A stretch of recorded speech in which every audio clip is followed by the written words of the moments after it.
difundir en YouTube. This meeting is being recorded.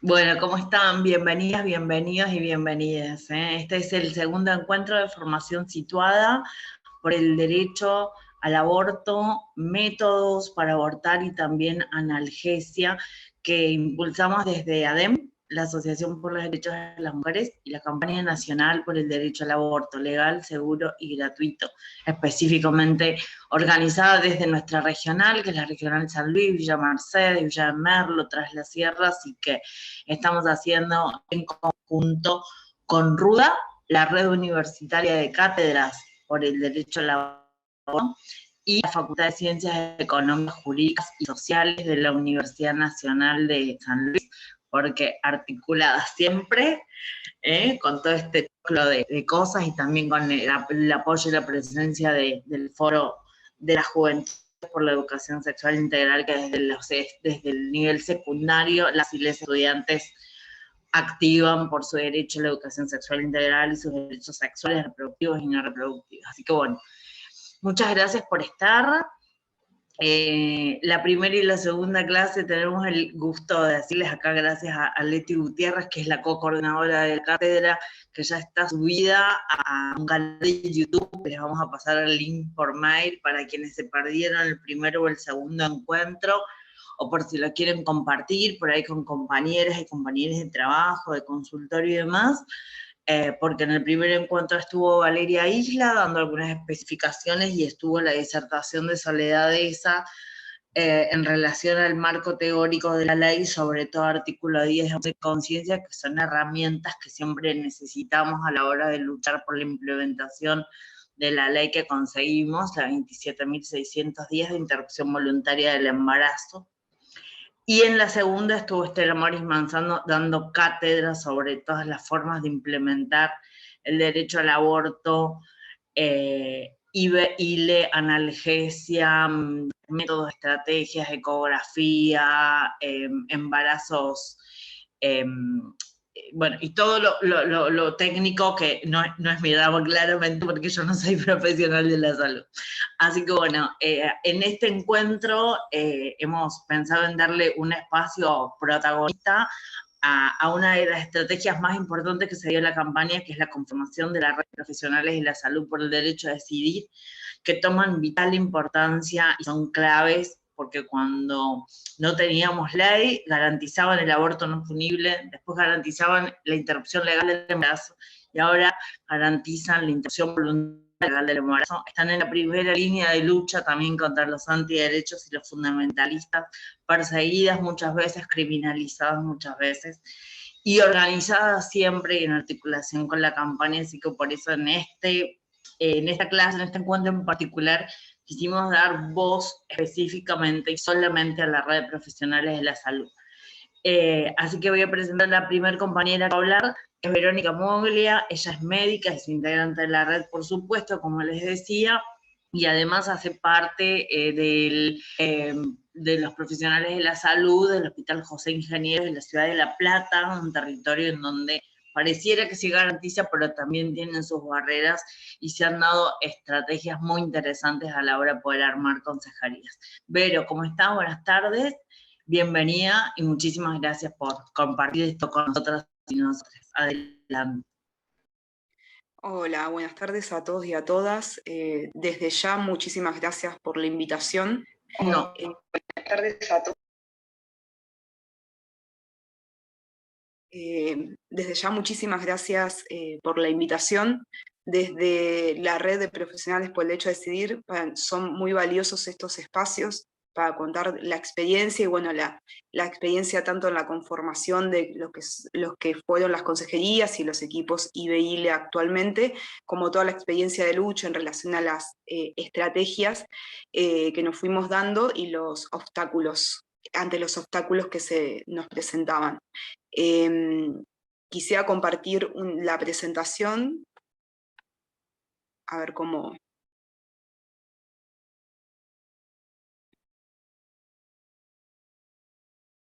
Lo iba a intentar desde el celular, pero bueno, vemos, a ver, pantalla.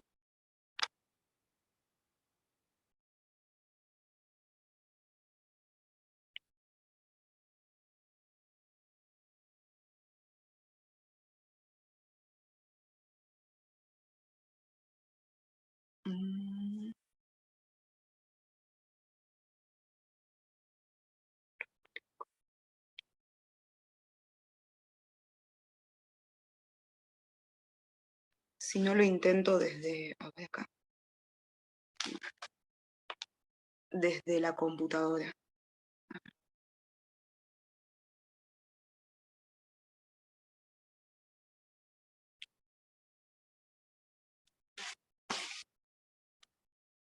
Ahí se ve, ¿verdad? Ahí se ve tu pantalla, Vero. Sí, ahí estoy. Se ve, ¿verdad? Sí. Sí. Presentación.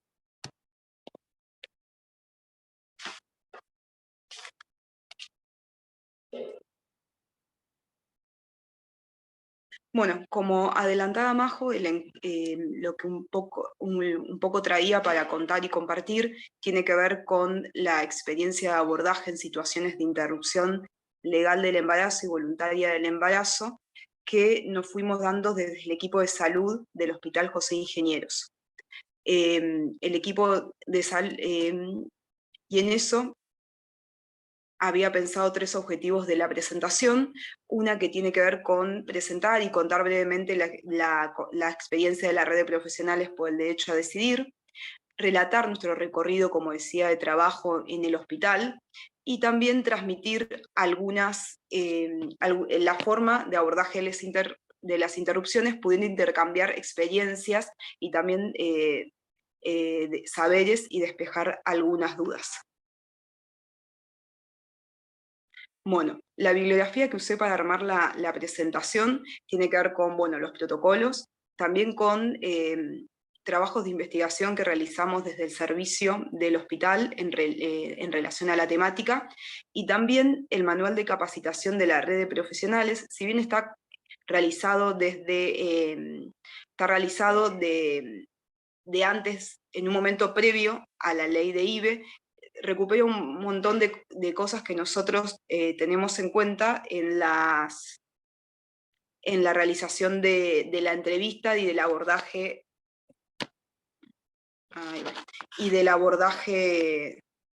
de las consultas se me movió todo, las consultas por interrupción del embarazo.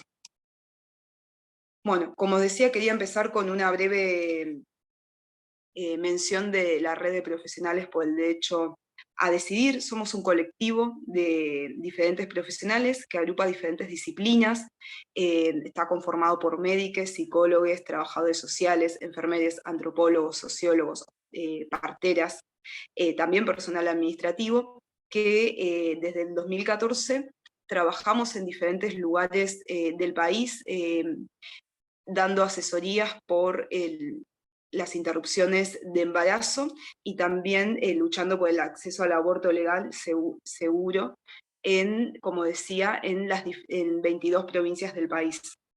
Actualmente somos 900 profesionales y la organización tiene una organización con enfoque federal, o sea, está dividida en regionales. Por ejemplo, está la regional de Mendoza, de Córdoba, de Jujuy, de Salta, y bueno, en el caso particular de Buenos Aires, dentro de Buenos Aires hay diferentes regionales y cada una sostiene su identidad y la autonomía de cada región, porque sabemos que cada región tiene sus particularidades, pero se articula con una visión nacional y de integración.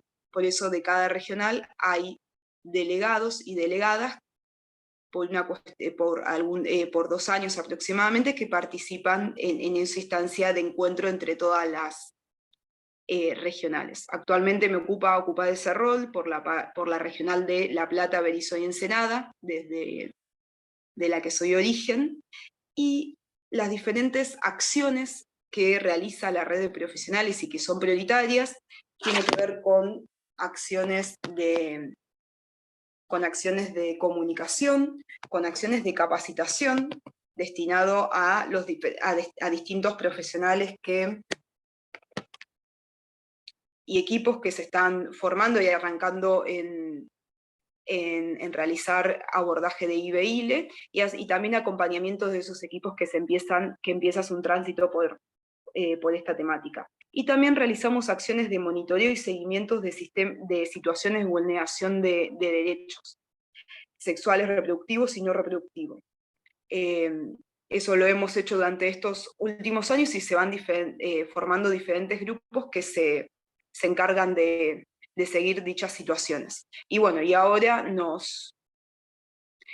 estamos luchando precisamente por la implementación de la ley y monitoreando cómo va sucediendo este proceso en las diferentes regiones de nuestro país. Bueno, ahora quería contar brevemente, para encuadrar la experiencia del Hospital José Ingenieros en relación al abordaje de situaciones de interrupción de embarazo. El hospital, como decía, se encuentra en La Plata, se encuentra a las afueras de la ciudad, está inserto en un barrio, en un barrio popular, humilde, en donde hay muchas personas con derechos vulnerados. Y el hospital tiene una parte que se dedica a salud mental, en donde viven personas con discapacidad, y la otra parte de la que en donde trabajo es un centro, funciona como un centro de atención primaria, una salita, un primer nivel de atención. Y actualmente formamos parte del servicio de área programática y redes en salud. Esa es como nuestra nueva denominación en la estructura hospitalaria del Ministerio de Salud. Bueno, acá hay un mapa que no tiene mucho sentido en este caso, pero bueno, ahí está marcado en rojo nuestro hospital, en donde trabajo. Desde ahora lo voy a llamar salita, un poco para también encuadrar exactamente. En las salitas están trabajando actualmente aproximadamente 30 trabajadoras, en su mayoría mujeres de diferentes disciplinas. Como dice ahí, trabajamos con la estrategia de atención primaria desde la salud integral, con perspectiva de derecho y de género, e intentamos realizar un trabajo interdisciplinario. La salita tiene su origen en el 2006, en donde nace por una demanda del barrio, en donde no se daba abasto no había un efector de atención primaria cerca.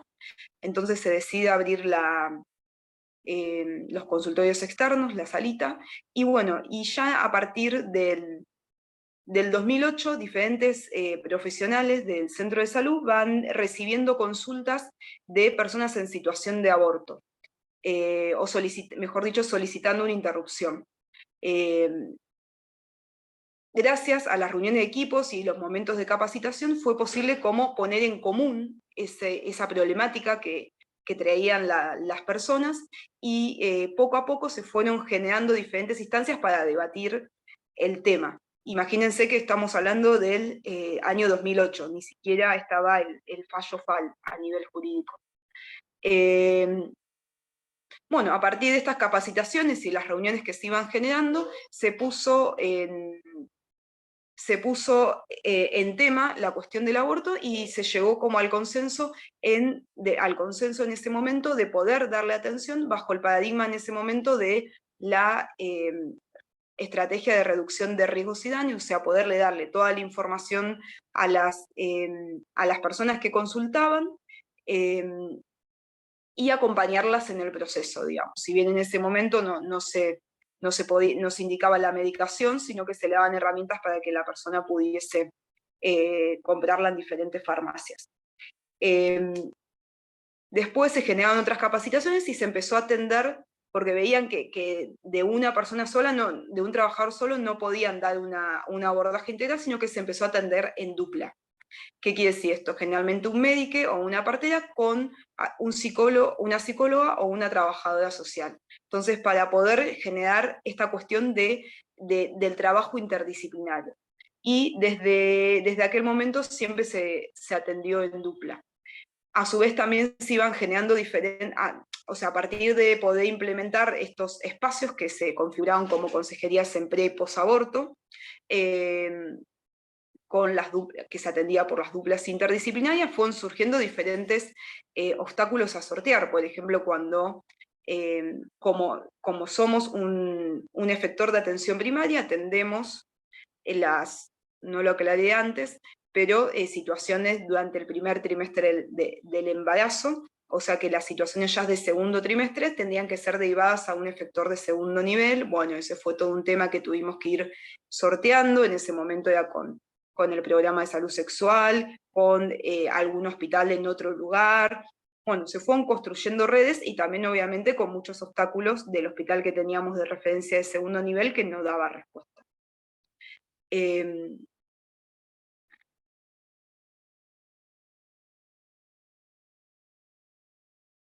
Que no daba respuesta.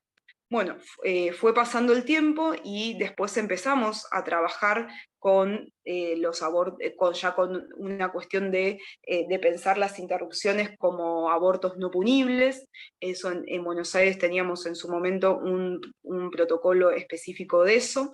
Y después también años después, ya entre el 2017 y 2018, empezamos a trabajar ya todas las situaciones como interrupciones legales de embarazo a través del causal salud. Tuvimos una experiencia también muy interesante de poder llevar adelante en el primer nivel un consultorio de aspiración manual endouterina entre el año 2014 y 2016, lo cual era también de pionero, por lo menos en provincia de Buenos Aires, en el acompañamiento de situaciones a través del método de AMEU en las interrupciones.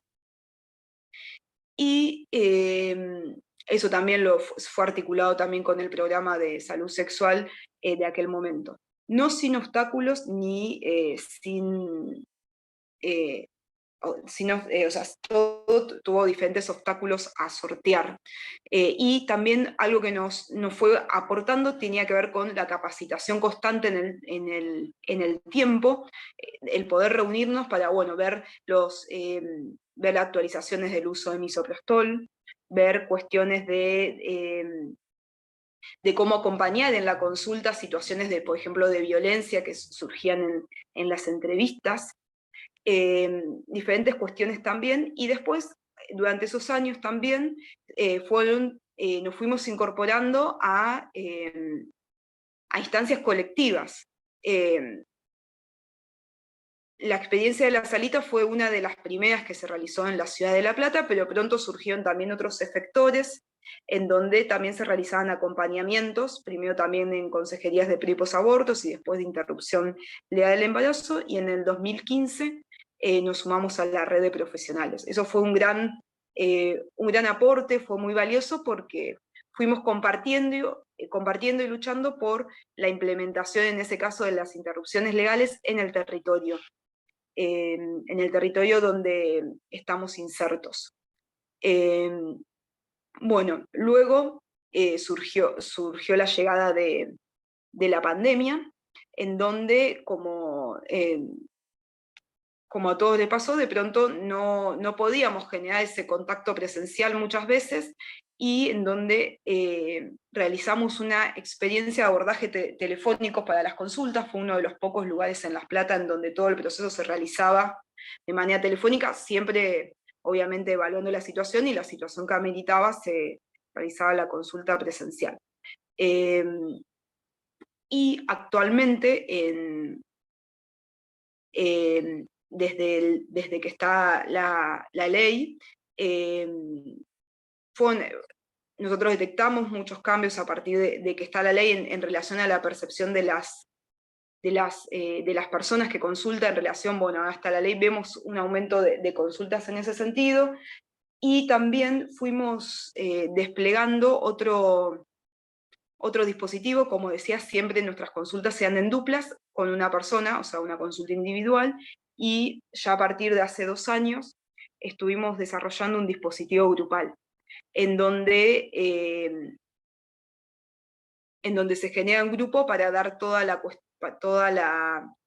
información, la consulta se desarrolla en grupo, digamos, que eso también después quería contar algo en relación a eso, lo cual fue también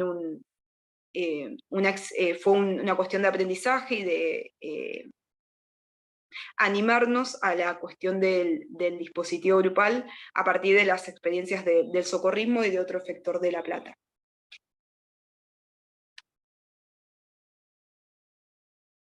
Bien.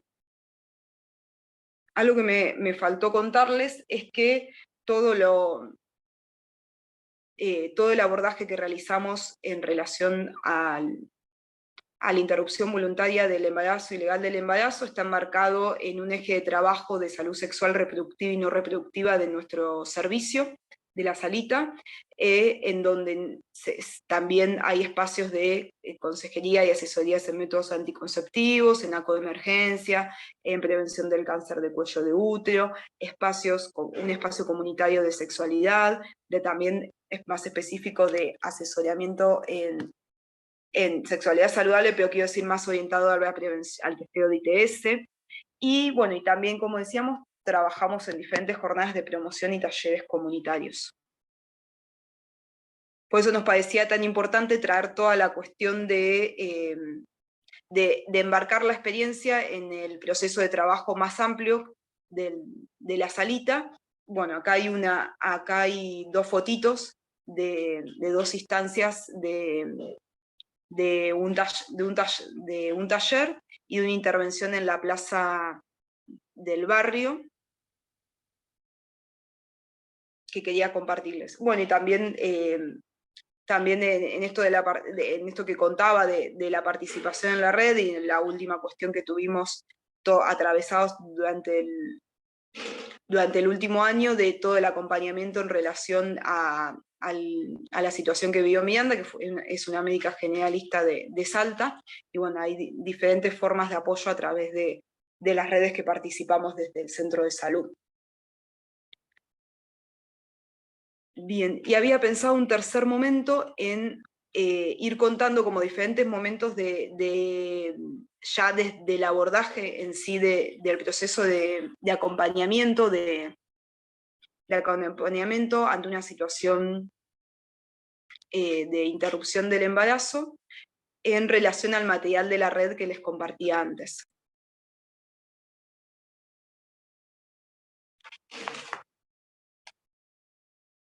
En esto de poder pensar la construcción de los espacios de asesoría en interrupción del embarazo. En la cuestión de poder, de pensar primero un encuadre de la situación, pensar la entrevista, el manejo de la información y también algunas consideraciones que son generales en todas las situaciones y otras que son particulares. Nosotros partimos en considerar que las consultas tienen que ver con poder acompañar un proceso de decisión. Y en eso nos guiamos por los principios rectores que nos trae el protocolo, que tiene que ver con, que ya seguramente hayan visto, que tiene que ver con el trato digno, la privacidad, la confidencialidad, la autonomía de la voluntad, el acceso a la información y también la calidad. Y entonces pensaba esto, de cómo eso operativizarlo en la consulta concreta con las que nos encontramos en el territorio. Y nosotros consideramos eso, que es necesario que las consultas se tienen que configurar en relación a poder acompañar muchas veces el proceso de toma de decisiones. Muchas veces la persona que consulta se encuentra en un proceso de toma de decisión. A veces viene con la decisión súper ya tomada y otras veces mucho no está tomada. Eso se va construyendo a medida que pasan los momentos. Por eso me parecía interesante poder focalizar en esto, que acompañar no es indicar, sino es escuchar, partir de las inquietudes que plantee la persona, de poder brindar información que sea oportuna, veraz, pertinente, despejar dudas y acompañar ese proceso de reflexión y de percepción que va teniendo la persona. Entonces, pudiendo evitar toda la cuestión de preguntas cerradas, ya esto más pensando en la entrevista, y juicios de valor. ¿Por qué esto? Porque está comprobado que la información reduce la incertidumbre y trabaja y actúa como psicoprofilaxis. Aporta a que las personas tengan el mayor control posible de la decisión y del proceso de aborto. Por eso es tan importante todo lo que decía antes. Y pensando en los momentos del proceso, como como lo vamos desplegando en el servicio, y también esto está muy acorde a las guías y a los protocolos, siempre partimos de un momento de preaborto, un momento en donde se despliega una consulta, en donde más adelante la voy a desplegar con más detalle, pero tiene que ver con el momento de la entrevista, el momento de interrupción y el momento ya del posaborto. Y en el caso de los aspectos a tener en cuenta de la entrevista, ahí me parecía importante detallar algunos tips que a nosotros nos aporta un montón, que tiene que ver principalmente de tomarlo como cualquier otro problema de salud en relación a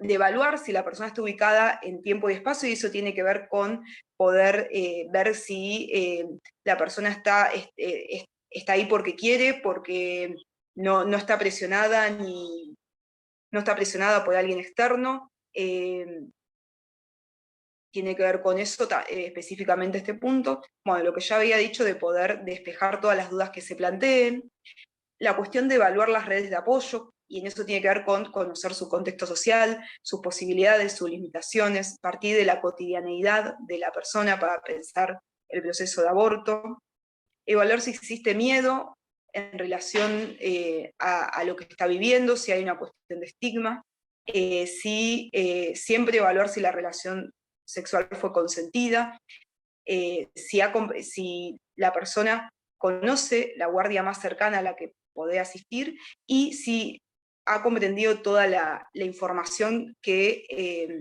se le ha dado. Un poco para tratar de llevar eso a lo concreto, traje la última historia clínica que tenemos en el servicio, como para ir contando también los momentos de la entrevista. La historia clínica representa mucho más, o sea, es muy importante en muchos sentidos, y también porque nos permite ir recabando los datos que son muy importantes al momento de la entrevista. No es algo burocrático a llenar, sino algo muy importante, donde se condensa y se sintetiza el encuentro. Como decía antes, es muy importante las cuestiones de realizar preguntas abiertas y no preguntas cerradas o direccionadas hacia un punto determinado. Y bueno, como ven acá, está organizada por la cuestión de, primero hay un primer momento de datos personales, otro momento de cómo llega al servicio, un cuarto ítem que tiene que ver con el diagnóstico de la gestación, el quinto con la cuestión del método anticonceptivo que estaba usando en su momento, y la cuestión de si realizó un intento previo de interrupción de la gestación. No. Esto se puede llenar en el orden que uno lo considere, digamos. Después la entrevista siempre se da a partir de lo que trae la persona, y bueno, y después esto se va llenando. Es una guía que nos permite, como decía, sintetizar todo lo que sucede en la entrevista. Y este material de registro fue realizado también en forma colectiva por todos los trabajadores que realizamos los acompañamientos, y lo vamos modificando en el tiempo. Lo vamos modificando, y esta fue la última modificación, que la hicimos en enero de este año, ya con la plena la implementación, la implementación del dispositivo grupal. Como ahí ven, hay un ítem del dispositivo grupal. Quería hacer una pequeña mención a eso, que tiene que ver con con cómo lo pensamos específicamente, que en el encuentro grupal siempre hay una parte que es más general, en donde consideramos que está buenísimo porque permite que las personas vayan sintiendo y viendo de que hay más personas en la misma situación, que se comparten experiencias, que muchas veces la duda de una es la duda de la otra, y ahí irse construyendo un proceso de intercambio sumamente interesante. Es un dispositivo súper valioso que a pesar de esto, lo que contaba antes, de los miedos que teníamos en la implementación, porque bueno, decíamos, bueno, la confidencialidad, la instancia de privacidad, bueno, y un poco eso lo sorteamos con un momento más individual, luego del momento más colectivo, en donde ahí se produce el llenado de la historia clínica. Entonces ahí aprovechamos y tenemos un momento individual con la persona que consulta. Muchas veces se terminan pasando los teléfonos y se van acompañando entre ellas en el momento específico de la interrupción. Como decíamos, mi efector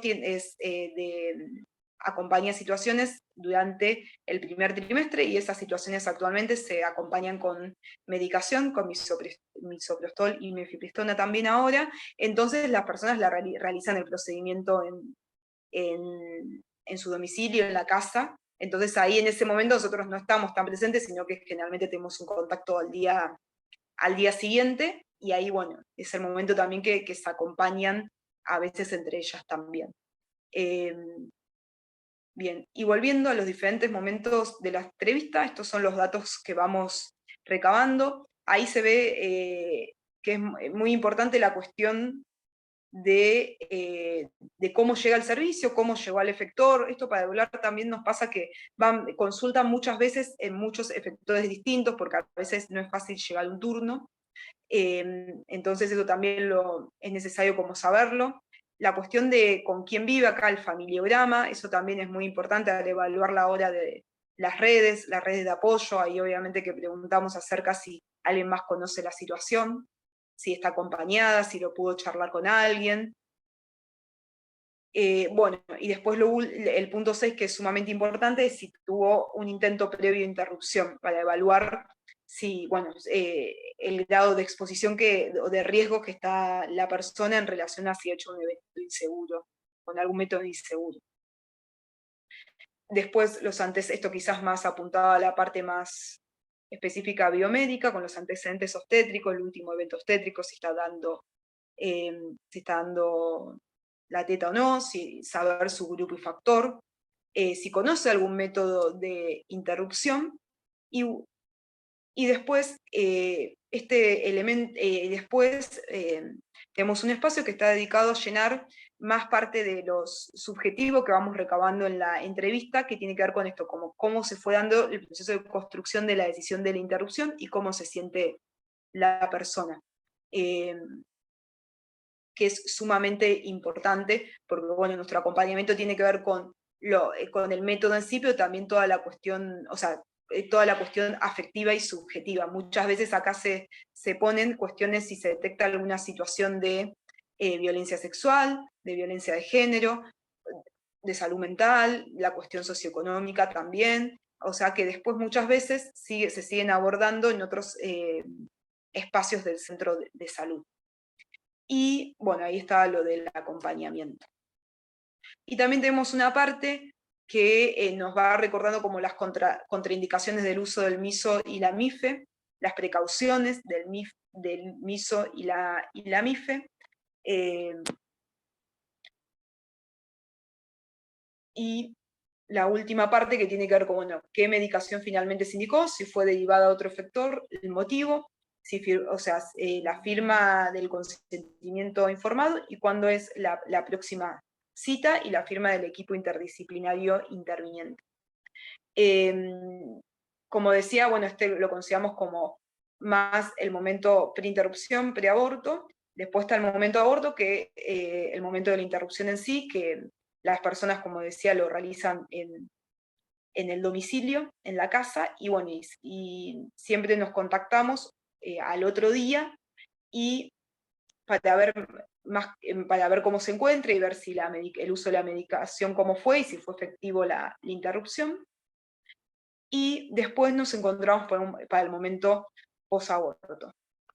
Que esto seguramente lo hablaron en el otro encuentro, pero bueno, está más orientado a ver cómo fue el uso, a ver si hubo un efecto secundario, obviamente pesquisar complicaciones y pautas de alarma, y más que nada para hablar, bueno, de las cuestiones del método anticonceptivo, y si es necesario no pedir la ecografía de control. Y bueno, y ahí quedamos en contacto con la persona, y si es necesario, como decía después, tener un nuevo contacto por algún otro motivo a la salita. A veces muchas personas se acercan por esto puntual y después no regresan, o sí siguen algún tipo de seguimiento clínico o de salud mental, o por situaciones de violencia de género. Bueno, eso depende de la situación. Bien, hasta ahí está la otra parte de la historia clínica que se refiere al momento posaborto. Y quería finalizar con un poco reflexionando en relación a esto, que el acceso a la interrupción voluntaria del embarazo contribuye a la reducción de las inequidades en salud, de género, socioeconómica, porque mejora el acceso a la salud de todas las personas con capacidad de gestar, y muchas veces en los lugares donde trabajamos de sectores con derechos vulnerados. Que bueno, que ahora con la ley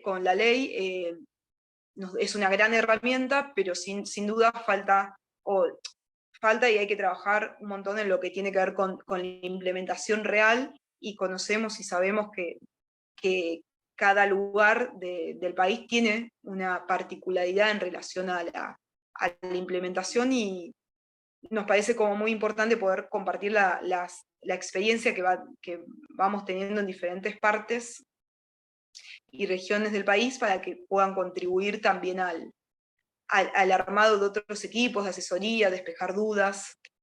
Y en ese sentido, espero que haya servido la intervención, y habíamos pensado con Santiago dejar un momento final para dudas y preguntas.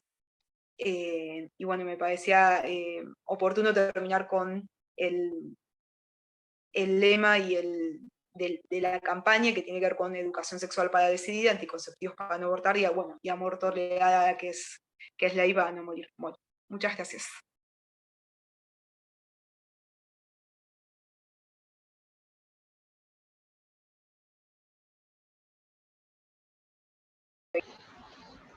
Muchísimas gracias, Vero, clarísimo. Bueno, sí, vamos a dejar las preguntas para después. Ya está Vivi Martínez acá, que es la compañera de la campaña que iba a moderar hoy, que tuvo una emergencia doméstica. No dije qué, pero le mordieron su perra, y ya saben que es muy grave, sobre todo porque las mascotas son parte de nuestra familia, amamos los perros, los gatos y todo, así que nada, salió como a darle prioridad a eso, así que le paso la posta para que lo presente Santi, para que siga ella ahí moderando preguntas y demás. Vivi Martínez es locutora, es abogada y es una querida compañera de hace mucho tiempo, integrante de la campaña Aborto y ¿Estás por ahí, Vivi? Sí, por acá estoy. Buenas tardes, ¿me escuchan bien? Estás muy... mi persona. Sí. Yo les escucho bien, no sé. Bueno, pido disculpas de nuevo por la demora, bueno, pero acá estamos. Escuché un poquito de Verónica, súper interesante, y bueno, vamos a seguir con esta tarde así como con temas muy interesantes, y le damos la bienvenida y lo habilitamos a Santiago Martínez, que es médico integrante de la red en San Luis, también para lo mismo, y como dijo Verónica, y coincidimos ampliamente, que vayamos anotando las preguntas, y cuando termine Santiago, ahí empezamos a preguntar todo, empezamos a despejar las dudas que tenemos, ¿sí? ¿Les parece? Así que, bueno, a ver si ¿Ya estás, Santi? ¿Tenés abierto el micrófono o te tengo que habilitar? Ok. Espera que no te encuentro. Acá está. Ok, ¿ahí se escucha? Ahí, perfecto. Bien, bueno, buenas tardes. Recién hace un rato llegado del trabajo, así que todavía estoy con un poco de toda esa movilización. Incluso hoy tuvimos una situación que bueno, si después se da la puedo contar porque tiene que ver con lo que estamos charlando. Y bueno, estuve escuchando lo de Verónica, varias cosas que ella ha contado, compartimos mucho, bueno, obviamente todo lo que ella cuenta de la aproximación que tenemos como equipo de salud a este tema, y algunas de las otras estrategias que contaba ella también, digamos, voy a tratar de no repetirlas. Un poco, yo pensaba, no tengo una presentación y soy un poco desordenado, así que si me estoy yendo un poco, háganmelo saber, ¿no? Quienes moderan. Y bueno, un poco yo quería contar, trabajo en un espacio, un centro de salud de la ciudad de San Luis, de un barrio urbano marginal, que es el Centro de Salud 1 de Mayo. Tiene algunas características parecidas a las que contaba la compañera de donde ella trabaja.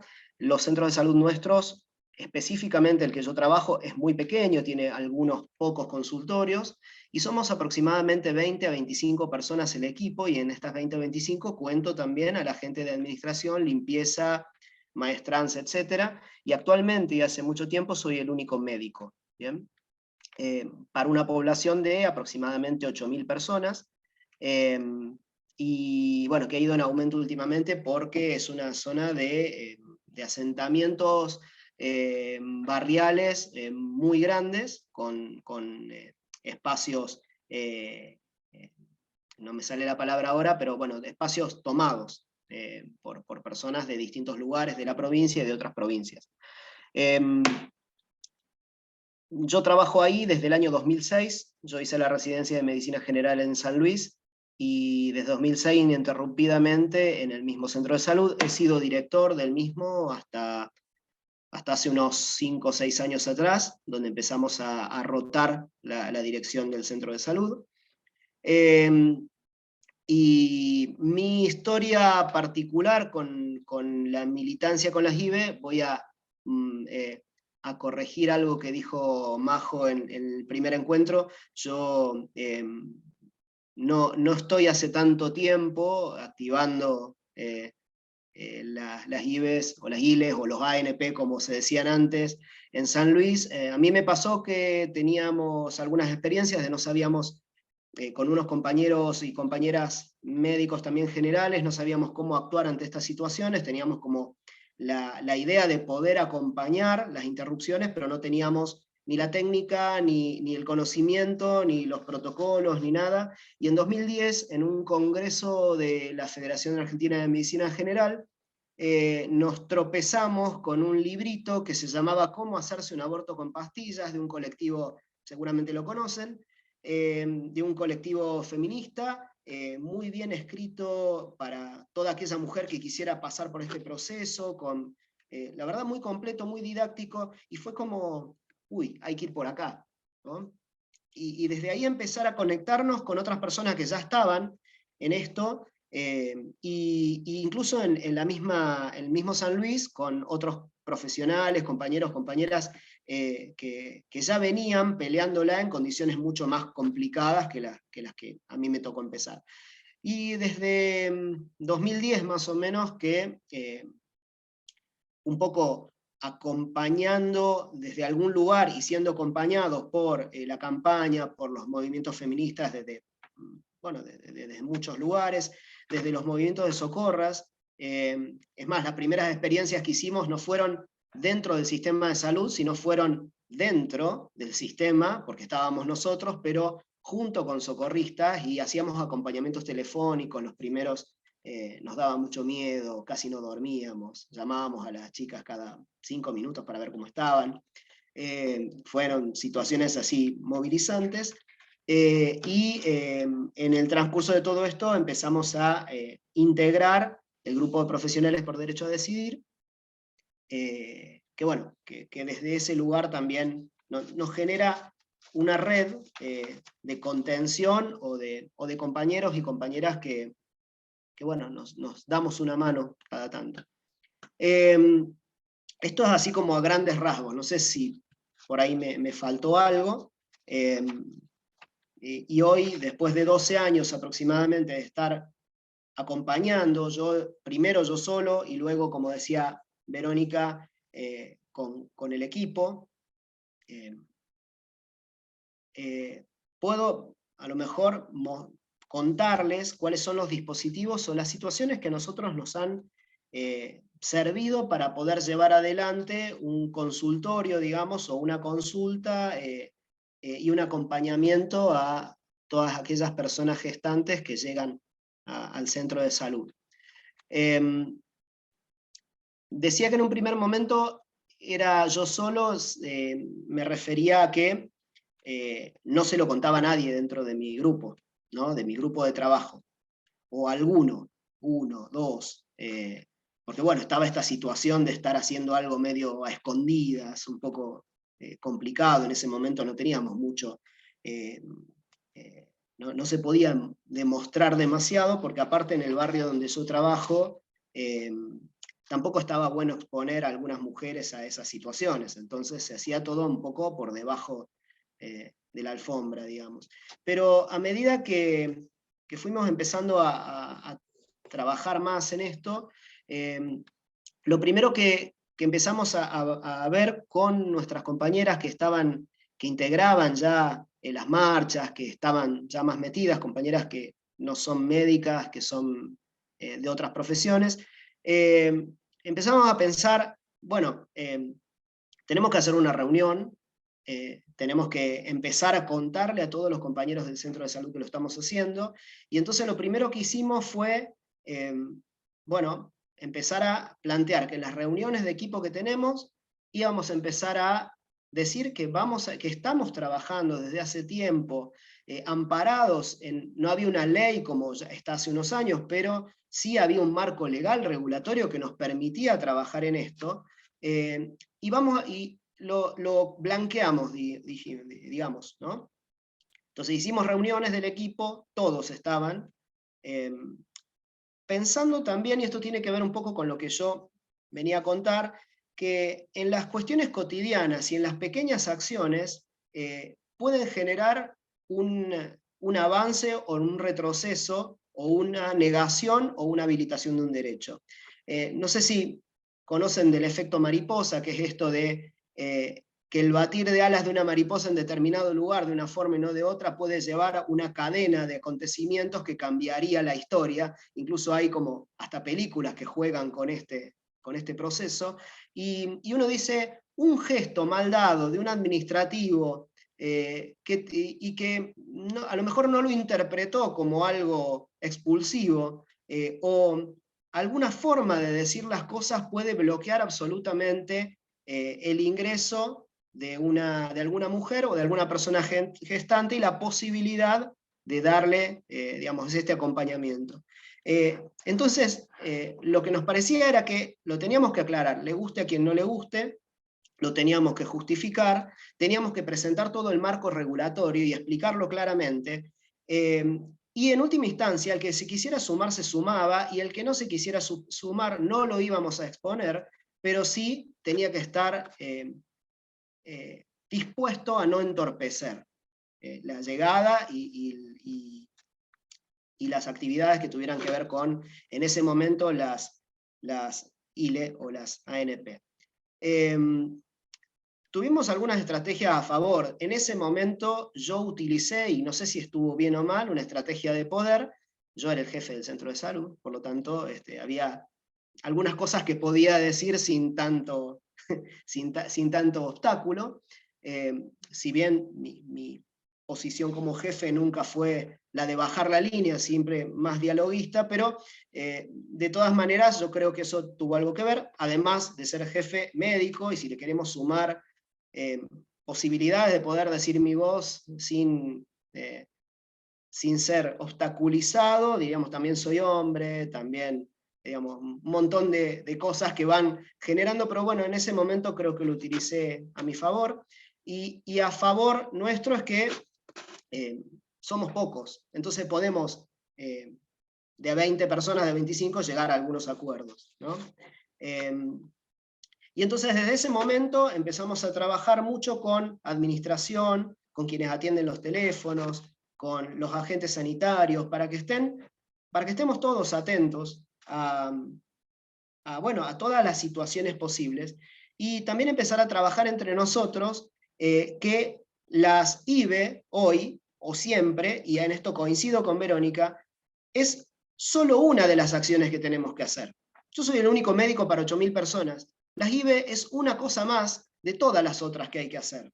Si ponemos el foco directamente en esto, es como que nos empieza a dar más miedo. Y fíjense, por ejemplo, que a muchas personas les empieza a dar miedo trabajar sobre las IBE, y empezamos a auto boicotearnos, diciéndonos, no, pero si le damos esta medicación y lo va a hacer en la casa, y después, y si no trae la eco post, y qué va a pasar si pasa esto, y le va a pasar algo, y empezamos a volvernos locos con cosas muy sencillas. Sin embargo, no hacemos lo mismo cuando indicamos, por ejemplo, a una persona diabética que se lleve insulina, ¿no? Y uno podría decir con la misma lógica, bueno, y si le doy una insulina y en vez de ponerse 15 unidades se pone 75 y se muere, y sí, puede suceder. Digo, pero no hacemos tanto escándalo y damos cualquier tipo de medicación potencialmente muy dañina, y eso no nos frena para hacer prácticas, indicar estudios. Sin embargo, pareciera que con las IBE y con las ILE hay algo que nos está generando un freno, y que es un auto boicot. No existe el freno, es un miedo que nos ponemos nosotros mismos. ¿Qué más puede pasar que lo que ya sabemos que puede tener como efectos secundarios las prácticas que hacemos? Si una mujer no viene después de haber terminado el proceso a decirnos o a mostrarnos una ecografía posterior, ¿qué puede pasarle? A ver, ¿qué puede pasarle que esta misma persona no interprete como importante como para ir a consultar? ¿Sí? No sé si se entiende el punto. Digo, a veces somos demasiado celosos, y en este celo nos preocupa demasiado las cosas y terminamos como invadiendo la capacidad que tienen las personas de poder autocuidarse, ¿no? Uno debe decirles, abrirle todas las puertas, decirle, bueno, estaría bueno que posterior a la interrupción pudieras volver a hacer la consulta, dar las posibilidades, que no tenga que sacar turno, que nos pueda mostrar una ecografía posterior si la tiene, que podamos ver método anticonceptivo posterior. Pero si decide no hacerlo, no hay un problema, porque sospechamos que esta persona puede también cuidarse, de alguna manera. No sé si me siguen, y ahí a lo mejor después lo podemos discutir un poco más. A lo que voy es, nos ponemos nosotros mismos trabas, permanentemente, ¿sí? Y entonces, las IBEs no son la cuestión más importante que tenemos que hacer, pero sí es una consulta que hay que hacerle que tiene un tiempo determinado, ¿no? Y entonces uno tiene que darle cierta prioridad dentro de un montón de prioridades que tenemos, pero tendría que ser una cosa más, así como damos cuenta todos los meses, bueno, este mes insulinizamos a tantas personas, este mes hicimos tantos controles de lo que sea, y bueno, este mes hicimos tantos ILE, y que no tendría que ser nada que le haga ruido a nadie, porque es una práctica más de todas las que tenemos que hacer, ¿sí? Y ese miedo que todavía va quedando en muchos compañeros, compañeras, es el que hay que ir rompiendo. Entonces hay que hablarlo directamente. ¿Cuántas ILE hicimos hoy? Tantas, hoy, este mes. ¿Cuántas hemos hecho este año? Tantas. ¿A cuántas personas vemos por semana que vienen con esta pregunta? Tantas. Y esto, escuche quien escuche, porque es, repito, un tema más. Entonces, primero sacarnos el miedo, anotarlo, ponerlo en folleto, en lo que sea. No sé si esto sigue pasando, no nos pasa a nosotros, pero por ahí sí escucho colegas que tienen como el miedo de decirlo, porque qué va a pasar, y me parece que seguir ocultando que estamos haciendo cosas, no sé si está bueno. A nosotros nos llegan las consultas. Yo trabajo en un centro de salud bastante alejado de la ciudad, ¿no? Y el 90% de las personas que llegan a este tipo de consultas no son del barrio, ¿sí? Por distintas razones. básicamente porque dentro del mismo equipo de salud hay familiares, amigos, vecinos, etc., y a veces no quieren la exposición. Y el otro 10% sí puede ser aproximadamente de la zona.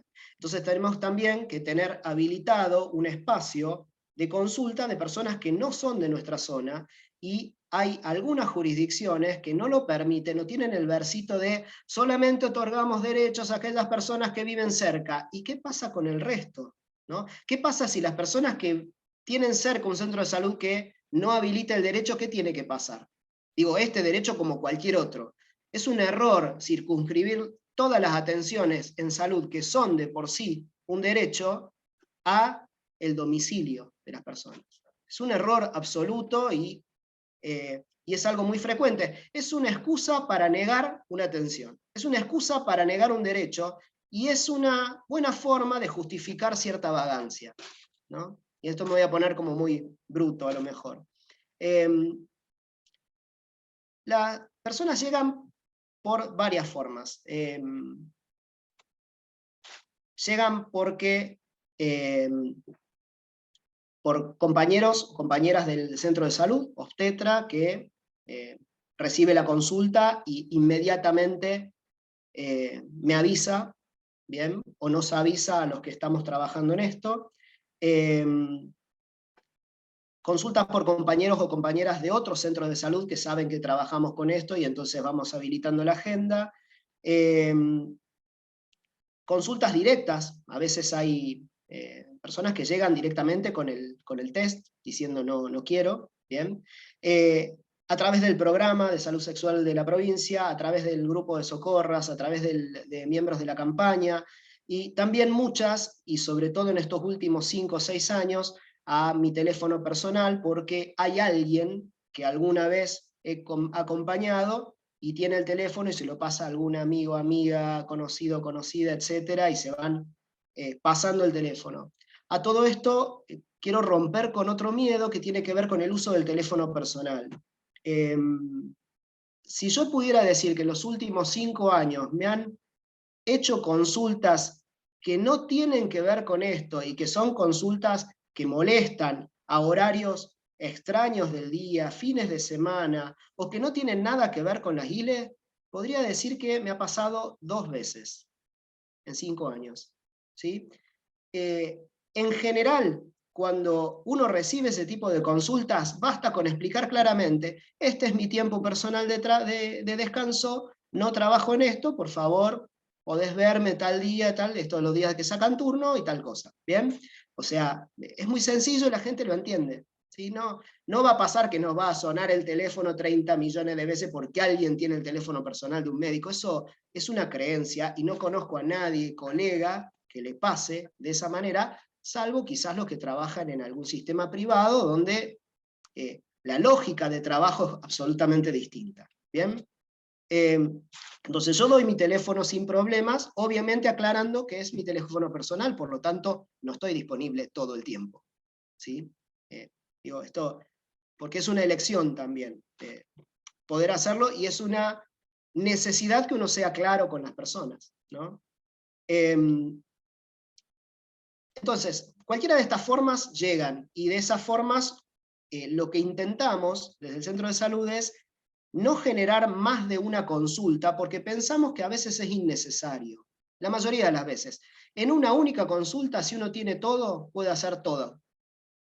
Porque aparte, como el 90% no son de la zona, tengo que saber que hay gente que viaja para poder ir a consultar, ¿bien? Y que no puede viajar 10 veces, puede hacerlo alguna que otra vez, ¿sí?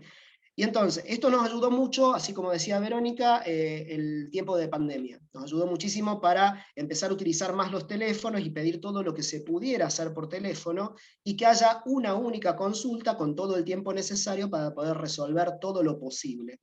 Y entonces, yo resuelvo generalmente, o nosotros, digo yo, pero en realidad nosotros, resolvemos por teléfono, por ejemplo, los pedidos de ecografía. Me llega un caso, tal persona que tiene un atraso menstrual con un test positivo, que está pensando en la interrupción, y yo me comunico, a veces directamente, a veces no, y digo, bueno, ¿tiene la ecografía o puede hacerla? Si no la tiene y la puede hacer, hago la receta, le pido todos los datos, le explico por dónde la puede hacer, los lugares amigables que podamos conseguir, y puede hacerlo si le habilitan la receta por foto, no tiene que venir a buscarla al centro de salud, y si no puede venir a buscarla en cualquier momento, la hace y luego me envía el informe de la ecografía por foto al mismo teléfono para que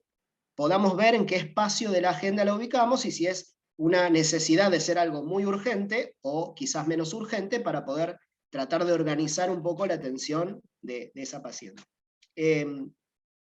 Por teléfono envío los folletos de Nación, por teléfono envío los 0800, trato de hacer todo lo posible para que cuando llegue sea ya un encuentro donde tenemos resueltas muchas cosas, podemos llenar las planillas, ver situaciones particulares, un poco qué es lo que piensa, qué es lo que necesita, ¿bien? Un poco las mismas cosas que venía contando Verónica en su exposición.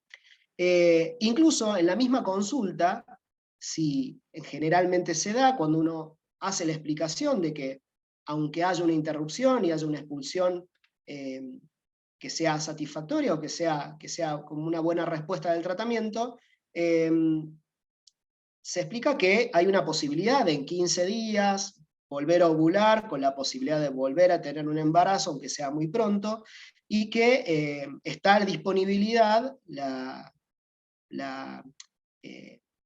el programa para llevar los métodos anticonceptivos, o bien empezar a decidir cuál es el que le parece mejor, si es que está en situación de poder y querer decidir. Entonces hay algunas mujeres que sí, ya lo deciden, y entonces se llevan ya el método anticonceptivo o la orden para hacerla, o se las anota para colocar un DIU en el caso de que fuera la elección, o colocarse el implante, o lo que fuere, ¿no? Esto entendiendo también que tanto, como repito, las mujeres que tienen que viajar a veces a consultar, como las que son del lugar y no quieren un nivel alto de exposición, tengan la menor cantidad de exposición posible, ¿bien? Y solamente quedarnos con varias consultas en aquellos casos donde, bueno, no queda otra que hacer, ¿sí? En esto, a lo mejor, tenemos algunos obstáculos, ¿no? Hay, por ejemplo, yo pienso el clásico es, a ver, previo a esto, los obstáculos generalmente son hechos por los propios profesionales y específicamente médicos. Si bien el protocolo dice que lo ideal es hacer un examen ginecológico, eso es un término ideal. Si uno pudiera preguntarle a cada una de las mujeres que viene, y de hecho muchas veces lo preguntamos, si desearían hacerse un examen ginecológico en estas condiciones o en esta situación, y la mayoría te dice que no. O por lo menos me lo dice a mí, quizás porque soy varón, quizás por... Pero yo creo que también por las mismas condiciones en las que suelen aparecer estas situaciones de los embarazos no deseados y de la necesidad de la interrupción o de la búsqueda de la interrupción.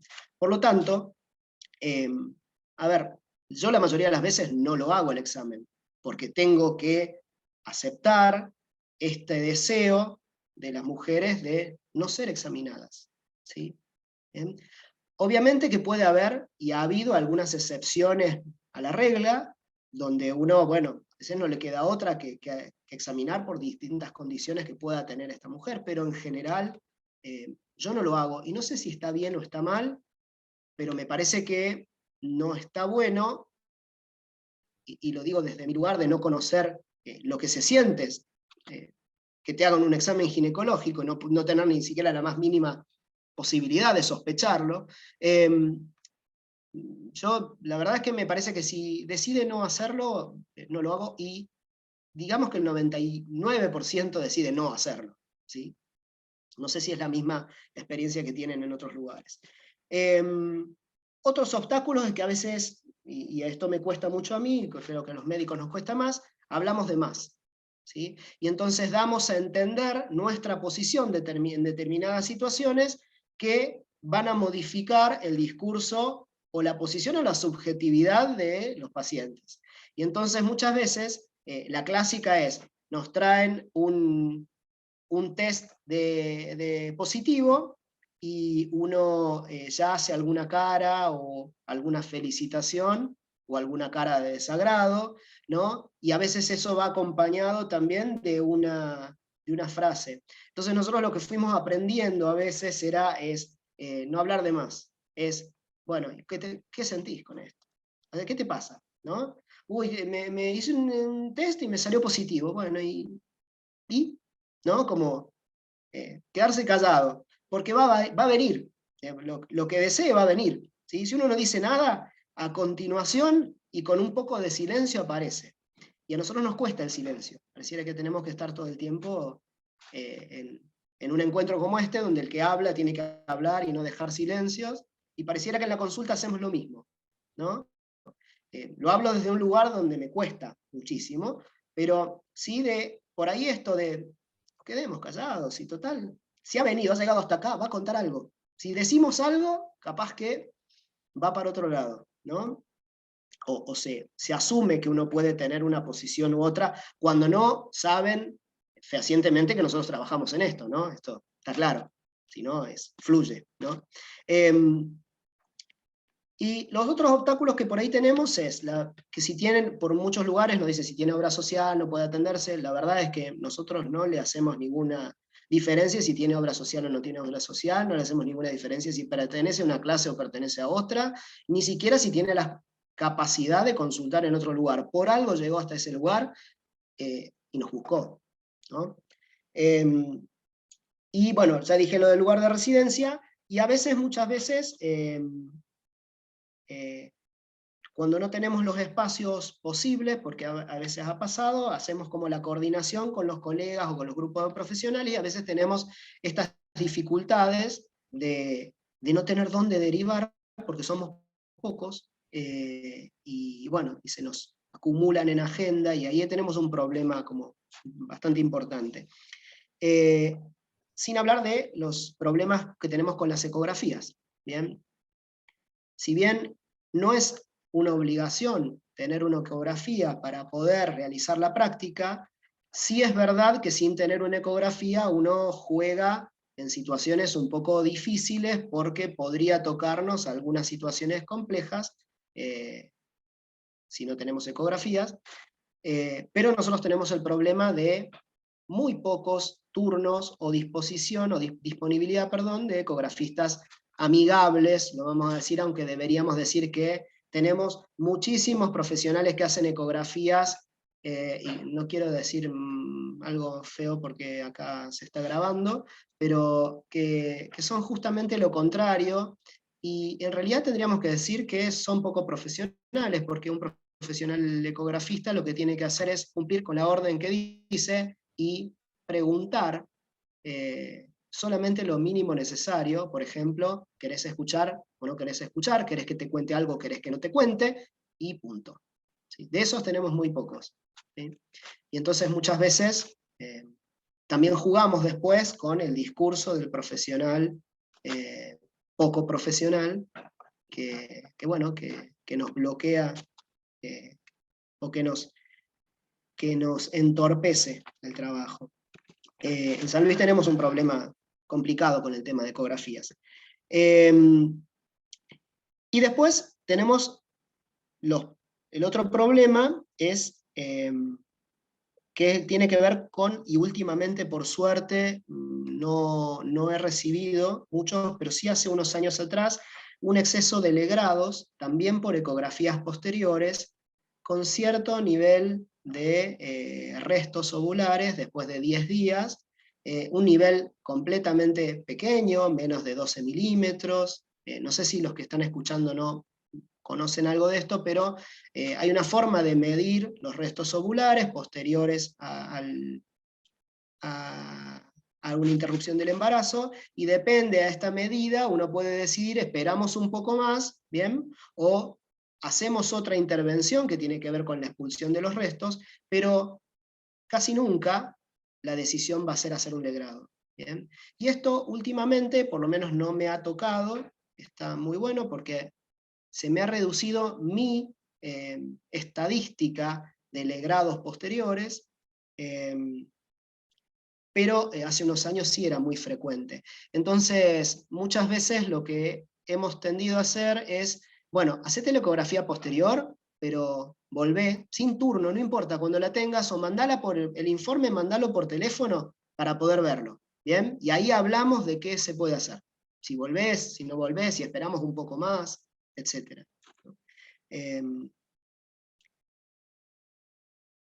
Acá nosotros tuvimos un par de casos, y a mí me parece que está bueno también como comentarlo, que a mí me parece interesante conocer un poco cuáles son las motivaciones de los que tenemos los profesionales que trabajamos en determinadas habilitaciones de derechos. Y a lo mejor el ejemplo principal puede ser los programas y los métodos anticonceptivos. Actuamos, y creo que nos tenemos que preguntar, ¿en qué medida actuamos habilitando derechos y en qué medida esta habilitación de derechos no es otra forma de control social? Me explico, a ver. Uno puede decir, quiero tener a toda la población gestante de mi zona con método anticonceptivo porque reconozco que es un derecho de cada persona con capacidad de gestar poder decidir cómo, cuándo y lo que sea acerca de su familia o su reproducción, ¿no? O puedo hacerlo porque no quiero que se siga reproduciendo, particularmente las clases sociales más pobres, ¿sí? Entonces, digo, uno actúa como habilitante de las interrupciones voluntarias del embarazo, porque es un derecho y que uno asume que es un derecho de cualquier persona con capacidad de gestar, o lo hago porque de esa manera estoy haciendo algún control social sobre esta población. Y esto que parece una locura, lo he evidenciado varias veces, ¿sí? Entonces me parece que más allá de que uno habilite el derecho o no habilite el derecho, hay una cuestión previa, digamos hasta, no sé si sociológica le podríamos decir, o filosófica, de aproximación a la habilitación de derechos.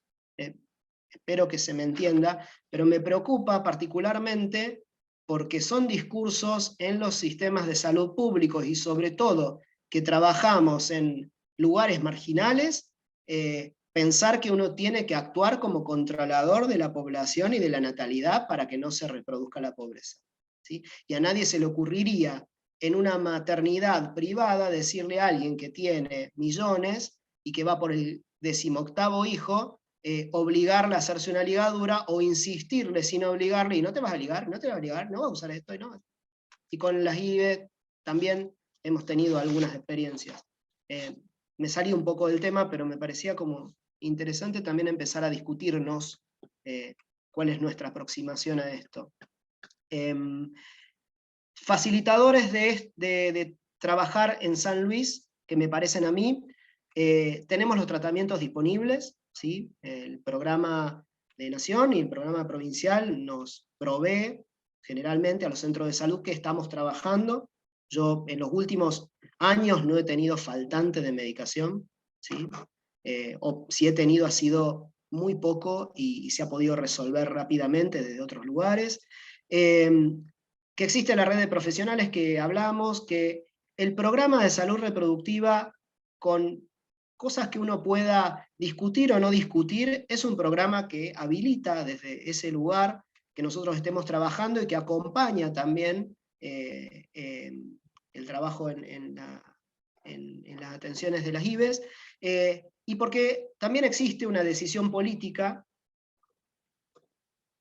Perdón, ¿se me escucha? Sí. También existe una decisión política que habilita esto. Más allá de que podamos estar de acuerdo o en desacuerdo con un montón de otras situaciones, hay una decisión política supraministerial y ministerial que habilita que esto no tenga grandes obstáculos y que podamos trabajar relativamente tranquilos. Una cosa también a favor que hemos tenido en los últimos años, y de hace ya bastante tiempo, que se nos ha mejorado mucho más la comunicación y las derivaciones a maternidad. Estaría bueno que después, si alguien que creo que sí hay acá, que trabajan en la maternidad provincial, nos digan o nos cuenten cuál es su visión de la situación, porque yo lo veo desde mi lugar y no lo puedo ver desde el otro, pero sí puedo decir que las derivaciones que hemos hecho en los últimos años, desde el servicio donde yo estoy, nunca han sido complicadas, ¿sí? Por lo menos las que hemos hecho directamente o por teléfono, bueno, eso.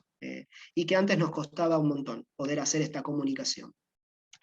En fin, después de 12 años de experiencia de trabajar con IBES, puedo decir algunos números pequeños. Solo una mujer tuvo una complicación infecciosa, una única. Y tengamos en cuenta que vemos aproximadamente 2 a 6 casos por mes. Solo una complicación infecciosa, que fue porque posterior a la expulsión, al día siguiente, se fue al río y se bañó. Y creemos que esa fue la causa posible de su complicación infecciosa, porque hasta ese momento había estado todo bien y había hecho bien todos los pasos y no había intervenido más nada. Por suerte se pudo detectar a tiempo, se pudo tratar, hubo una internación, se resolvió sin complicaciones mucho más graves. De hecho, esta persona no quedó con ninguna secuela. Ninguna complicación grave, pocas derivaciones al materno, muy pocas derivaciones con toda esta casuística, muchas menos ahora que podemos contar con mifepristona, también está claro, en los últimos meses que estamos teniendo mifepristona, la necesidad de derivaciones al materno son casi inexistentes. Y en todos estos años han venido mujeres, y sí, han sido mujeres casi en un 100%, de todas las edades, de todas las situaciones sociales, y de todas las religiones, y con hijos, sin hijos.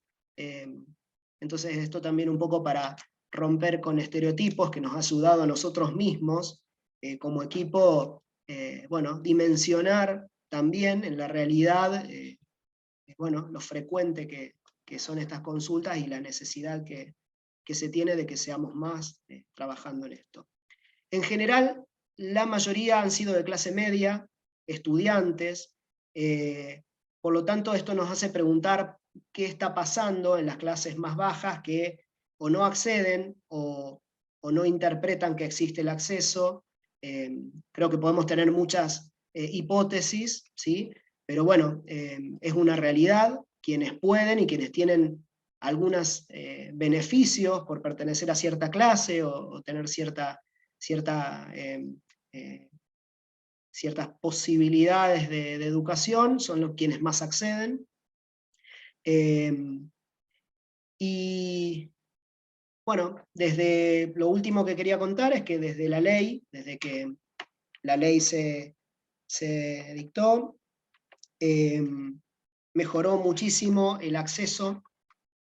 Hemos visto una mejoría muy significativa, tanto en el acceso, en las solicitudes, en la forma de solicitar los turnos. A veces antes no nos pasaba nunca, y últimamente está pasando que viene o la propia mujer o alguien que viene con la mujer y dijo, no, yo vengo a sacar un turno en la ventanilla, delante de toda la gente, yo vengo a sacar un turno porque está embarazada y quiere interrumpir.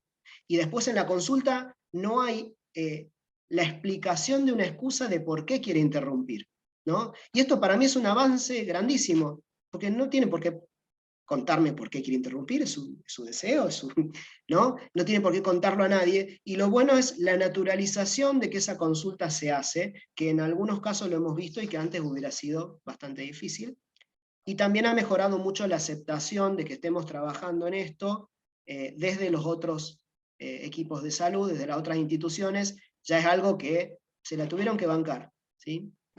Y lo que está pasando también es la contrarreacción, digamos, siempre reaccionarios. Y entonces nosotros hace un día atrás tuvimos una situación compleja con un colega que, bueno, nada, bastante complicado, que nos quiso ensuciar o algo con una paciente. En realidad la paciente estaba de acuerdo con nosotros, bueno, se pudo resolver, pero bueno, hay personajes que van a estar jugando en contra, y esto hay que saberlo. En estas idas y venidas también vamos a tener gente que nos va a querer hacer algún daño, ¿bien? Y esto es algo que, bueno, que uno quiere empezar a trabajar en esto, sabe que, y tiene que estar preparado para responder. Y si tenemos los medios, y si somos claros, y tenemos la justificación, no hay forma de que entren por ningún lugar, ¿no? Bueno, espero que se haya entendido, espero que sirva un poco lo de la experiencia, y bueno, quedamos, creo que, dispuestos a las preguntas, ¿no?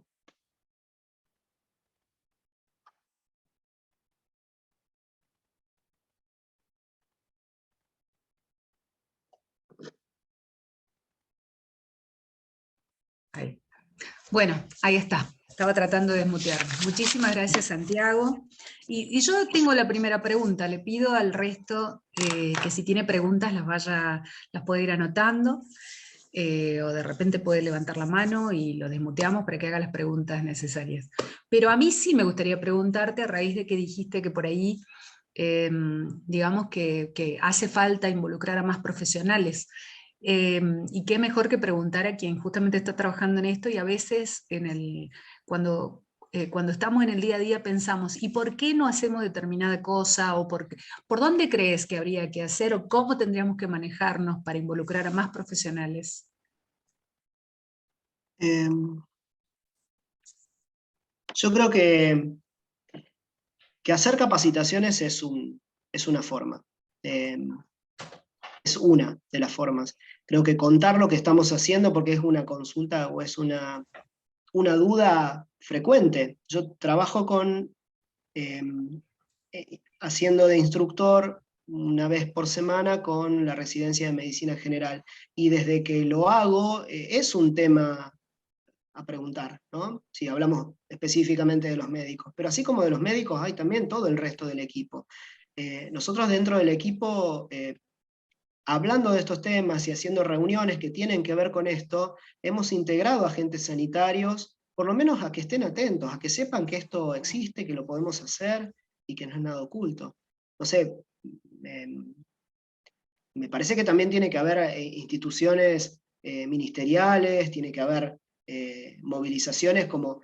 Yo creo que nada hizo tanto por el acceso a las IVE como el movimiento feminista. Y no lo hizo desde el sistema de salud. O lo habrá hecho una parte, pero digo, no lo hizo más desde los medios, desde poder visualizarse, de contar que esto existe, de la lucha, ¿sí? El resto fue pasando, porque te demanda que esto suceda así. O sea, si hay tanta movilización, si hay tanta fuerza puesta en esto, es porque, y bueno, alguien tiene que responder a eso, ¿no?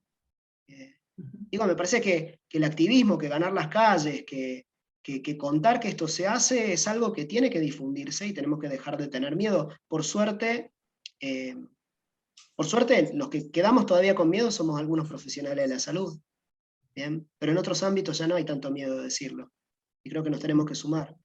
No sé, Verónica a lo mejor tiene otras posibilidades. Sí, yo un poco sumando lo que decís, acuerdo como totalmente en esa estrategia de cómo sumar profesionales. Esto de compartir experiencias para mí es clave, como porque esto, o lo que a mí me parecía, o el miedo, no sé qué, se sortea un poco sabiendo que el otro lo pudo hacer, y también esto, apoyarnos en los protocolos, en la evidencia, más pensando en la parte más biomédica, que ahí es cuando se da la parte más difícil. No sé, a mí como la experiencia de mi especialidad en particular de medicina general, de pensarme que cuando arranqué a hacer los acompañamientos, hacer el acompañamiento a personas que solicitaban interrupción, mi formación precisamente fue más estaba la parte más de biomédica, pero toda la formación con trabajadores sociales y psicólogas. O sea, ahí me salió todo el impulso que tiene que ver con el activismo y la militancia también en relación al aborto, pero también a los derechos sexuales, reproductivos y no reproductivos en general. Fue impresionante. O sea, el impulso y la seguridad de mis compañeras en un montón de cosas fue fundamental. A la hora de esto de contagiar el impulso para empezar a hacer asesorías, de empezar a acompañar personas, y también obviamente la experiencia de mis compañías médicas de aquel momento. O sea, es como todo algo que, pues a veces es tan difícil de explicar la interdisciplina si uno no la vive, si no se forma ni trabaja, porque bueno, después te vas como estancando en un servicio en particular, en una disciplina, pero cuando trabajas con otras, eso da un montón de impulso. Sumado a todo lo que dijo Santiago del activismo y del movimiento feminista, o sea, eso es como también fundamental. Y pienso esto de cómo se fue dando en La Plata el hecho de que empiecen más efectores antes de la ley, y tenía que ver con eso, con poder ir a contar la experiencia, de charlar, de acompañar también esos procesos, de darle el número de teléfono al equipo que iba a empezar y decir, bueno, cualquier duda que tengas, mandame, como diciendo, y ahí poder ir desandando esas dudas o miedos que se iban surgiendo en el momento. Y nada, la cuestión esto de las experiencias fuera del sistema de salud también es clave. Esto, por ejemplo, de empezar a pensar el dispositivo grupal, bueno, teníamos toda la experiencia del socorrismo ahí que nos aportó, y de estar en contacto también, y eso también nos proporcionó estar en contacto con la red, con la campaña, de los espacios colectivos. Sí, perdón, yo, a mí lo que a mí me parece, y creo que vamos a compartirlo, es que el movimiento socorrista, antes de que saliera la ley, hizo mucho más por el sistema de salud que el propio sistema de salud. Y me parece que hay que reconocer que las socorristas lo que hicieron fue ocupar un espacio que el sistema de salud no estaba ocupando. Y no solamente ocuparon ese espacio, no solamente se pusieron al hombro todo el acompañamiento y todas las primeras acciones, quizá, y a lo mejor lo hablo desde San Luis, no sé, no conozco particularmente lo que pasaba en otros lados, pero con sus pros y sus contras, socorristas hicieron, primero, ocuparon un espacio que el sistema de salud no lo estaba haciendo, empezaron a trabajar en cosas que el sistema de salud tendría que haber trabajado y que no lo hizo, ¿bien? Y que nos ayudó también a ganar experiencia en acompañamientos. Toda la experiencia que ellos tenían es 1000 veces superior a lo de que cualquiera de nosotros de los centros de salud podemos tener, porque además de acompañar directamente y en las casas en algunos casos, tenían una casuística increíblemente grande. O sea, sabían claramente y por propia experiencia mucho más que cualquiera de los trabajadores de salud que estábamos trabajando en cualquier lugar, ¿sí?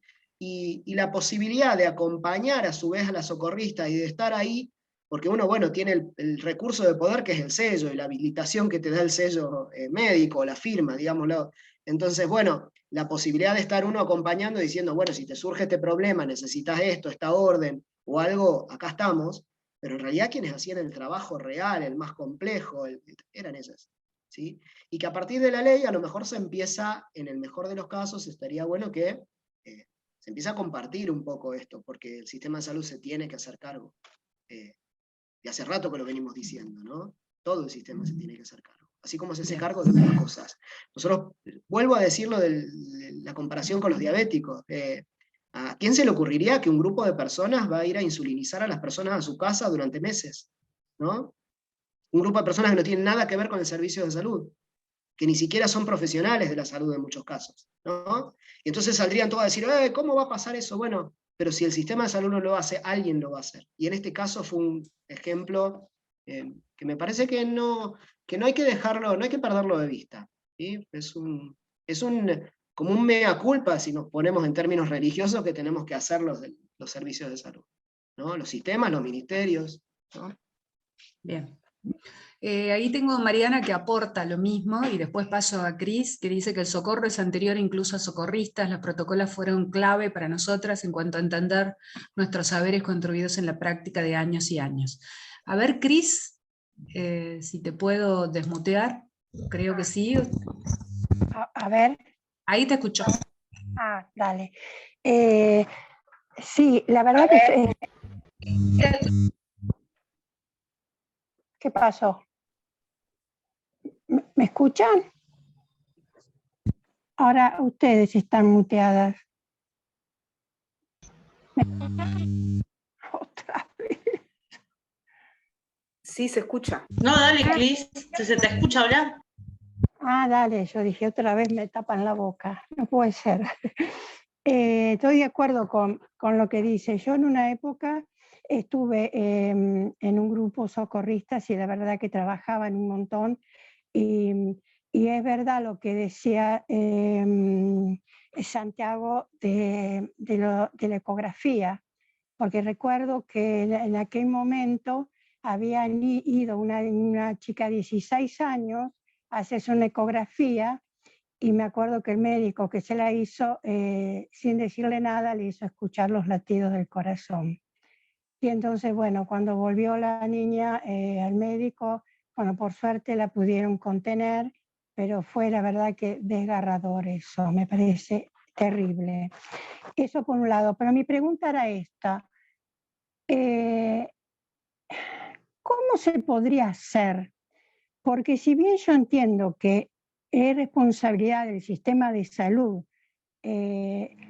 pero socialmente, comunitariamente, barrialmente, ¿cómo se podría hacer para que el pueblo en general, la mujer y el hombre, puedan tomar conciencia realmente y formarse de lo que es una IVE?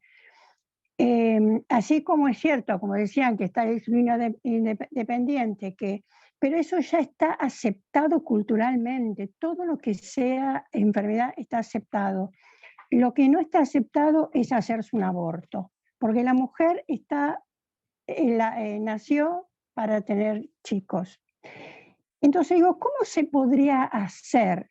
Porque inclusive en la ESI no está totalmente en información del aborto. Tanto es así que decían que la 27.6D la querían meter dentro de la ESI para que ya los niños empiecen a tener conciencia de cómo es abortar, tanto por medicación, por el otro como es AMEO. ¿Cómo podría los médicos, ¿no? El sistema de salud, cómo podría bajarlo? Por ejemplo, desde las salitas. Yo vivo acá en Tanti, es un pueblo de Córdoba, donde las salitas, no sé, viven en la nube, ¿no? ¿Y cómo se podría conseguir eso? Entre la formación del médico y la información del pueblo, creo que la IVE va a triunfar totalmente y la 27.610 realmente va a tener su lugar. No sé, es una pregunta que siempre me la hago. ¿Cómo bajarlo? No sé si soy clara. Vamos a hacer una cosa, Cris, le vamos a pasar el micrófono a Fanny, así hacemos 2 preguntas y las responden para que no se vaya tan largo. Fanny, a ver si puedo desmutearte. Ahí estás, creo. Hola, hola, espero que me escuchen bien. Saludos a todas, a todos, a todos. Hola. Y bueno, tengo 2 preguntas, una para Vero y otra para Santiago. La primera para Santiago es ¿cómo llevan la relación con médicos y médicas objetoras? Y bueno, lo pregunto porque, por ejemplo, en Estados Unidos se ha dado mucho que ya en los estados donde está despenalizado, atacan propiamente a los médicos, médicas que realizan los procedimientos. Y yo quisiera saber si el proceso, como ha sido distinto por la movilización social, por la marea verde, también conlleva a que no ha habido ataques o a la aceptación, si eso no diferente, ¿no? Y también para Santiago, si se han ido desplazando a los médicos, médicas objetoras y cómo lo han hecho, ¿no? Y para Vero, la pregunta es si los hospitales tienen algún canal de comunicación oficial con las colectivas o si lo han realizado de manera independiente o informal, digamos ustedes, porque ya tenían toda la estructura independiente, cómo se vinculó propiamente el movimiento de las socorristas con el tema hospitalario. Gracias.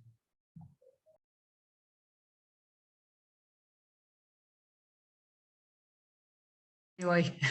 Bueno, puede contestar Vero o Santi, cualquiera de los dos puede empezar.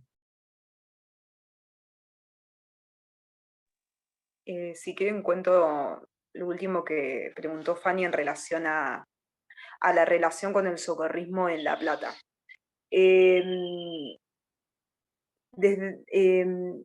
La comunicación generalmente se da a través de la red de profesionales. En la Regional de La Plata estamos como integradas tanto el socorrismo como los profesionales y trabajadoras que participamos o que trabajamos en equipos de IBILE, tanto de centro de salud como tanto centro de salud de atención primaria como en hospitales. Que antes ese es nuestro gran nexo de comunicación, siempre que tenemos un grupo y siempre que hay una situación a contar, que amerita seguimiento, o que ha tenido obstáculos por algún tema, nos contactamos a través de ese grupo y ahí la vamos desandando. Y quería aclarar algo en relación a la situación de La Plata, ya que me diste el pie, que vieron que La Plata es la capital de la provincia de Buenos Aires, por lo cual nuclea un montón de efectores provinciales. Después y esto tiene que ver con que son hospitales de segundo nivel, la mayoría. Segundo y tercer nivel de complejidad. En el caso de los centros de atención primaria, en toda la provincia de Buenos Aires están descentralizados con los municipios. O sea que depende de cada municipio, de la gestión de cada municipio, cómo es la atención primaria, los centros de atención primaria, qué tipo de atención den. En el caso de La Plata es muy deficiente el desarrollo de la estrategia de atención primaria en general y el IBE también en particular, digamos. O sea que hay muy pocos, son 40 y pico de centros, hay muy pocos donde se dan asesorías de IBE. O sea que la mayoría lo absorbe el nivel provincial, o sea, los efectores provinciales, lo cual genera un cuello de botella en relación a o sea, ahí se cubre un montón de primer trimestre y el segundo trimestre, nada, a veces hay un cuello de botella que se llegan a abordar las situaciones, pero no quizás con todo lo que eso conlleva, digamos. Que son como las complejidades con las que estamos ahora sorteando. Quería como aclarar eso porque nada, es algo en particular justo de La Plata, en esto de poder pensar complejidades como traían ustedes o que están tratando de que se sumen más profesionales en San Luis a las asesorías de IBE, o el tema también de las ecografías, digamos. Y en relación a lo que planteaba la compañía de Córdoba, yo pienso que es un proceso social histórico, digamos, que eso se va a ir dando con el tiempo, y la marea feminista, la marea verde ha ayudado a instalarlo socialmente, con procesos de lucha que vienen desde mucho tiempo, y que se ha notado, o sea, que se ha puesto en la escena pública en los últimos años, pero que lleva un proceso de lucha de hace décadas, y que bueno, que es un proceso que va a llevar su tiempo. Pero para mí es uno de los grandes avances que hemos tenido en los últimos años en el sistema, en la sociedad y también en el sistema de salud, digamos, y que es un ejemplo para otros motivos también de lucha, digamos. Sí, yo coincido con Verónica en que es un proceso histórico, nosotros estamos en este momento histórico, y que no hubiéramos estado en este momento si no hubiera pasado que en los 80 se empezaron a juntar algunas mujeres para luchar por esto, y que no hubiéramos estado si no hubiera habido algunas decisiones políticas o si el movimiento no hubiera obligado a poner este tema en agenda, ¿sí? Porque por eso hay una diferencia a lo mejor en Argentina que en otros lados, y en San Luis no estaríamos en este momento si hubiéramos tenido una gestión pro vida, que no hubiera habilitado la llegada de los medicamentos y la posibilidad de que podamos trabajar, ¿sí? Digo, que uno también sabe que esto, por más que hoy las gestiones sean políticas o de las que sea, nos dan este lugar, puede pasar que cambie, que mañana todo cambie, que las mismas personas que nos habilitaron nos deshabiliten por estos vaivenes políticos que existen, o que empiece a tomar más fuerza el movimiento antiderechos. De hecho, hay una contrarreacción bastante importante que por ahí estamos viendo.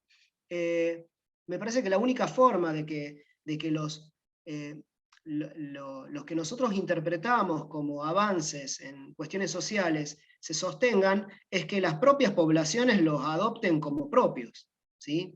Porque no va a depender de los trabajadores de salud, va a depender de la población. Una vez que se asume algo como un derecho, es muy difícil llevarlo para atrás, ¿sí? Cuesta más, ¿sí?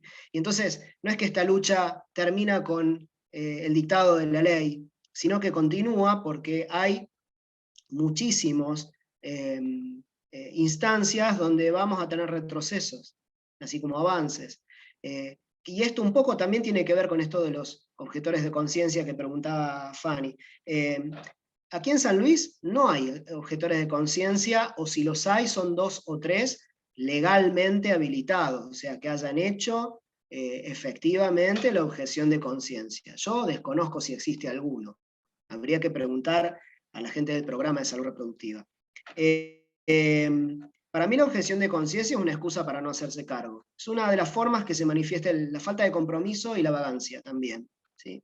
Entonces, a ver, ¿cómo lidiamos con los que no están a favor? Y no tenemos que lidiar, tienen todo su derecho de no estar a favor, ¿sí? La pregunta es, ¿cómo lidiamos con los que supuestamente están a favor, pero no lo están en la práctica real y concreta, ¿no?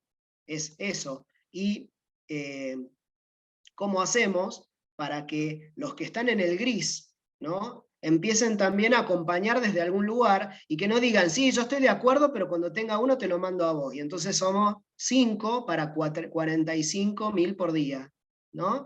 Y están los demás que sí, apoyan desde un costado, pero no apoyan. O sea, en realidad lo que hacen es sacarse trabajo, ¿sí? Entonces, está bien que puede ser por miedo, que puede ser por un montón de cosas, pero también es, bueno, ¿cómo construimos que ese miedo no esté? ¿Cómo construimos que podemos trabajar juntos? ¿Cómo acompañamos a esos compañeros, compañeras que todavía no se sienten capacitados o capacitadas para poder trabajar? A mí los objetores de conciencia o los antiderechos poco me afectan porque no vamos a modificarlo, ¿sí? Y no estamos teniendo situaciones, por suerte, por lo menos yo no las conozco, violentas directamente, ¿sí? Aunque sé que en algunos otros lugares están pasando, y en San Luis creo que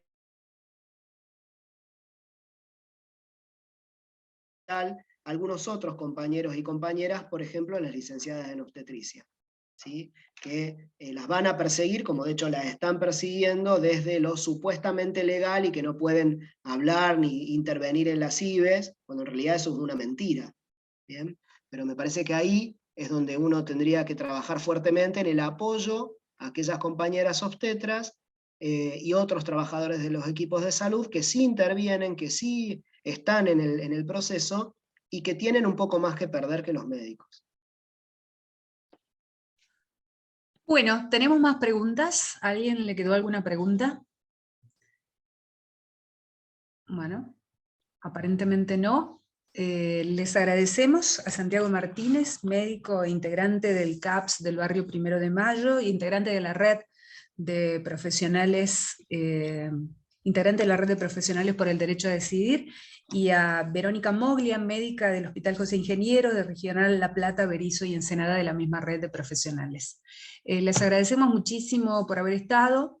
Esta es la tercera clase del segundo encuentro de formación situada sobre derecho del aborto, métodos y analgesia, de la campaña nacional por el derecho al aborto legal, seguro y gratuito, organizado por ADEM y justamente la campaña. Muchísimas gracias a todos por haber participado. Gracias. Nos vemos. Chao. Bueno, hasta luego. ¿Quedó algo? Leti, Sí, por las perdón. dudas, vamos a estar mandando los materiales que vayamos recibiendo de quienes han estado participando para compartirles con ustedes en breve, más los links de estos encuentros en un canal de YouTube, que estos links son en privado, para que no haya, digamos, intervenciones maliciosas de antiderechos, porque es importante cuidarnos también, ¿no? Como espacio, y agradecerles muchísimo tanto a Santiago como a Verónica, y que los espacios para la formación dentro del ámbito de la Universidad Nacional de San Luis, de la cual represento en esta ocasión, también formo parte de la campaña nacional por el derecho al aborto seguro, legal y gratuito, están abiertos para trabajar las capacitaciones y en lo que estén interesados e interesadas en realizar en el espacio de la universidad para contar con las certificaciones y todo eso. O sea, agradecemos muchísimo su participación en este encuentro. Sí, había un pedido especial antes de irme del EPT de Vero, de Verónica, a ver si lo podía compartir luego, si lo podía dejar. Sí, obvio, está a disposición. Bien. Bueno, ahora sí. En un próximo mail estaremos compartiendo enlaces y materiales que nos estén facilitando las capacitadoras y de este encuentro. Muchísimas gracias por estar, ¿no? Hasta luego. Muchísimas gracias. Chao, hasta luego. Chao, hasta luego.